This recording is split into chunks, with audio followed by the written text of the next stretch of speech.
Why did you come to the university hospital? You can't seriously think a doctor can fix being uneducated and poor." Mike smirked, clearly amused with himself. I barely reacted, unimpressed by his arrogance. "That's none of your concern, Mike. You're always so aloof. But no matter how prestigious the hospital, they can't cure ignorance or poverty." I didn't even bother with a fake laugh at his weak attempt at humor.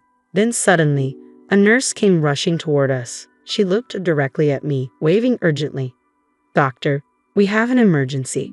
The patient's unconscious and in critical condition. Please come quickly." My name is Jessica, and I'm the oldest of 4 siblings. When I was in elementary school, our father passed away, leaving our mother to raise us on her own. The debt he left behind made it nearly impossible for her to make ends meet, no matter how hard she worked. At her request, I dropped out of high school to take a job at a nearby factory, determined to support my family so that my siblings could pursue their dreams without the burden of financial strain. Everything changed when I turned 18. After several dinner invitations from my supervisor, he asked me if I'd considered dating him. I had already developed feelings for him, so I agreed. Our relationship blossomed, and 2 years later, on my 20th birthday, he proposed. I said yes, and we got married. His name was Mike. From the start, I was honest with Mike about not finishing high school. He'd assured me, education doesn't matter when you love someone. He always tried to create a relationship based on honesty and equality. Even though he was several years older, he never treated me condescendingly and genuinely valued me. But over time, that seemed to change. His attitude toward me shifted, and he began to look down on me. "Do you even realize who's been supporting your lifestyle? You should be more grateful," Mike said, his voice tinged with irritation. Mike's words made me flinch. When we got married, I left my job at the factory because he insisted so strongly that I become a stay-at-home wife. I had intended to keep working, but he told me, "I want you to take care of the household chores, and I expect a warm meal and a tidy home every day." Despite my worries about sending less money back home, I didn't argue and quit my job. Now, he sees me as nothing more than an unemployed, wasteful burden. "I actually want to work," I finally found the courage to say, but he just laughed at me. "Do you really think any company would hire a high school dropout like you? Your place is here, taking care of our home," he replied coldly. His words struck a chord with me. Maybe quitting my job, just as Mike wanted, had been a mistake. The allowance he gives me has been steadily shrinking, and I know if I complain about the lack of money, he'll probably blame my budgeting skills. So I stay silent and cover the shortfall with the savings I've been carefully building up. As I watched him relax with a drink, the thought of divorce began to creep into my mind. I'm still young. I could end this marriage, start fresh with someone else, and even have children. Mike likely hasn't noticed the depth of my distress, assuming I'm just a selfish, shallow woman. While I wrestled with these cold thoughts and feelings, I found myself trapped in contemplation. The dwindling savings, Mike's growing disdain, and the increasingly tense atmosphere between us. Determined to change our situation, I repeatedly tried to start a conversation with Mike. However, he always managed to find an excuse, claiming he was too tired or had other plans, evading any meaningful discussion. To make things worse, he even told me, "I don't want to talk to someone with such a low educational background." I was at my breaking point. One evening, after cleaning up from dinner, I finally resolved to share my decision with him. The next step was to tell him I wanted a divorce. With my lips dry from nervousness and mustering every ounce of courage, I approached him while he was absorbed in the TV. "Hey, there's something I need to discuss." Hearing the tension in my voice, Mike looked up from his spot with an indifferent expression. I held out the court document and our lawyer's letter, meeting his gaze directly. "I think it would be best if we got a divorce," I said firmly. A deep frown formed on his face. I braced myself for a shouting match, but instead of an outburst, he merely stared at me in silence. I could see his fists clenching and his face turning red with anger. Despite his fury, he held back and didn't let his emotions get the better of him. After a long, tense pause, he finally muttered in a barely audible voice, "Someone with your level of education." His fists clenched even tighter, and his eyes burned with resentment as he glared at me. I instinctively took a step back from his chilling gaze. "You think you have the right to challenge me? With just a high school diploma? You think you can suggest a divorce to your husband?" he shouted, his voice dripping with rage. But I had no intention of backing down. I had endured so much hurt from Mike already. Fighting back tears, I held his gaze steadily. The intensity of my stare seemed to momentarily unsettle him, a flicker of uncertainty crossing his face. Clutching the divorce papers tightly, I showed him my smartphone, where the screen displayed saved messages between him and a female coworker. Irrefutable evidence of his infidelity. It looks like you've been showering her with gifts even when you couldn't provide for our household. If I'm so unnecessary to you, then let's get a divorce. Free me from this situation. For the first time, my husband was at a loss for words. He clearly hadn't expected me to have evidence of his affair. Perhaps he thought I'd never discover it. Though he struggled to find a response, his attempt at a smirk was laced with sarcasm. Living with someone not so bright can be stressful.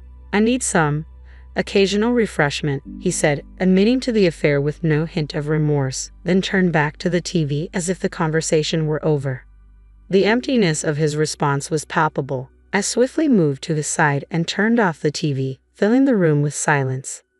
With his disgruntled gaze now fixed on me, I summoned all my strength to steady my trembling legs. I held out the divorce papers again. All you need to do is sign these. Please, I'm begging you. Why is Mike so resistant to divorce? He despises me, claims to be miserable in our daily life, and yet he clings to the pretense of our marriage while being involved with another woman. Why won't he just leave? I can't make sense of it. If he believes I don't have the right to suggest a divorce, then he should be the one to propose it. I would do anything to distance myself from him. The fear of societal judgment for being served with divorce by my husband and even my own self-worth pale in comparison to my need to escape this situation. If you want a divorce so badly, my husband said with a sigh, taking the court documents in hand, then repay every cent of the living expenses I've covered so far. If you can manage that, I'll consider the divorce. That's absurd. It's impossible, right? After all, you're just an uneducated stay-at-home wife. Mike chuckled lowly, clearly amused. We've been married for 3 years, and during that time, the money he's given me for living expenses has, by even conservative estimates, totaled over $333,000. Although I haven't received much recently, repaying that amount from my savings alone is clearly out of the question. Most of the money went towards monthly rent and groceries, with nothing left for discretionary spending. Despite my efforts to save, I often had to dip into my savings. I couldn't accept his demand. Inside, I was in turmoil. He watched my confusion with a smug grin, and in that moment, a faint spark of determination ignited within me. I was resolved to prove him wrong, and my resolve became unwavering. 12 years later, I found myself standing in the lobby of a university hospital, feeling disoriented. It was my first visit to this facility, and I was lost amid the maze of corridors. The busy staff seemed oblivious to my plight, leaving me stranded. I kept consulting the rough map I held, desperately trying to figure out where I was and where I needed to go. Is that Jessica? I suddenly heard my name called from behind.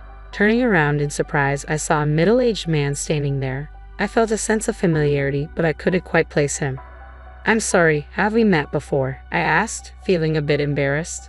The man sighed and looked at me with a hint of annoyance. Do high school dropouts also forget faces? I can't believe you've forgotten the man you used to be married to. As I studied his face more closely, memories began to resurface, bringing back his familiar, arrogant demeanor. Mike. The moment I said his name, my ex-husband settled into a seat in the lobby, looking quite satisfied. Why are you here at the university hospital? Mike asked with a smirk. Surely you don't think a doctor can fix being uneducated and poor. He seemed quite pleased with his own words and chuckled to himself. I remained unruffled by his smugness. It's none of your business, Mike. You're always so cold, he continued with a sneer. No matter how prestigious this hospital is, I don't think they can cure a lack of education or poverty. I couldn't even muster a polite laugh at his attempt at humor. Just then, a nurse came rushing toward us. She looked in my direction and waved urgently. Doctor, we have an emergency patient. They're unconscious and in critical condition. Please come immediately. I stood up immediately and accepted a lab coat from the nurse. Mike's eyes widened in surprise as he watched me. I'm so sorry about this, especially on your first day here, the nurse said with a bow. There were no other doctors available. She quickly left, leaving Mike to stare after her. I couldn't afford to be distracted by Mike any longer. Not knowing what to do with the hospital brochure I was holding, I handed it to him. Seeing his shocked expression, I simply said, "I'm a doctor." After the emergency treatment was completed, I headed straight to the consultation room. Wandering around the hospital on my own would only leave me disoriented. Even though it was still before my scheduled start time, I decided to begin my work on my first day of transfer. I reviewed the medical chart and was taken aback.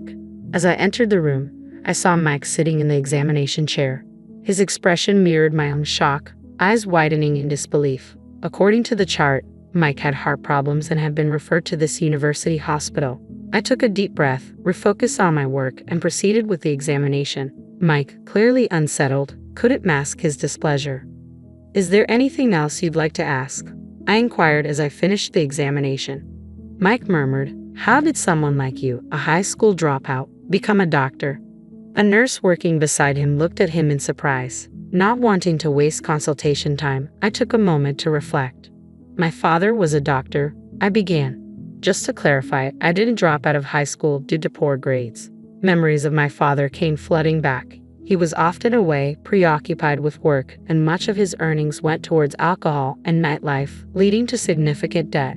Despite his flaws, I owe a lot to him. His commitment to my education played a crucial role in my path.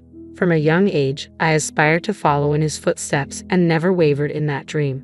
I excelled in my studies throughout elementary and middle school, and my mother always believed in me, saying, "Jessica will surely become a doctor." After my father's death and the need to start working right after middle school, my journey took a detour, but I kept learning diligently. I obtained my high school diploma and pursued medical school. "But there's no way you have the money to go to college." "My earnings were saved by my mom, and I also took advantage of scholarships," I replied. "Scholarships? For you?" His disbelief stung a bit, but I quickly composed myself and met his gaze. "You used to mock me, calling me a middle school dropout and questioning my intelligence.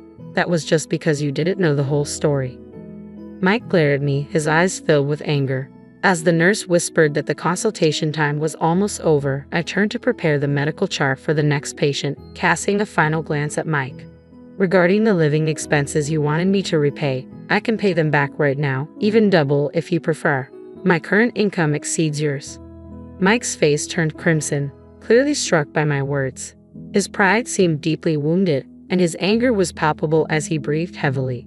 Realizing this was a public consultation room with medical staff bustling around, he stood up abruptly with a loud thud. "Just wait, you failed, doctor. I'm filing a complaint." With that, Mike stormed out of the consultation room. I watched him leave and let out a heavy sigh. Despite my physical exhaustion, I felt a surprising sense of relief. It seemed Mike had initially sought treatment at another facility but was eventually referred to the university hospital where I work. With a scowl on his face, he had returned to see me. After our divorce, Mike's life had taken a nosedive. The female coworker with whom he'd had an affair had rejected him, and rumors about his infidelity and our breakup had spread throughout his company, leading to his resignation. The blow to his pride was compounded by being turned down by 2 women. His alcohol and cigarette consumption had increased, which he carelessly suggested might have contributed to his heart problems. He was scheduled for major surgery soon, and while I did feel a twinge of sympathy for him, I couldn't completely forget his behavior during our marriage. Regardless of my personal feelings, I remained professional and committed to providing him with the best medical care. Mike still comes to my clinic for regular checkups. At one point, he even asked if I would consider remarrying him, but I politely declined. For now, I have no intention of remarrying and am content living with my family at my parents' home. It may sound boastful, but I'm well regarded as a doctor and earn more than enough to support my family. My days are busy and fulfilling, but occasionally I look back on our married life with a sense of emptiness.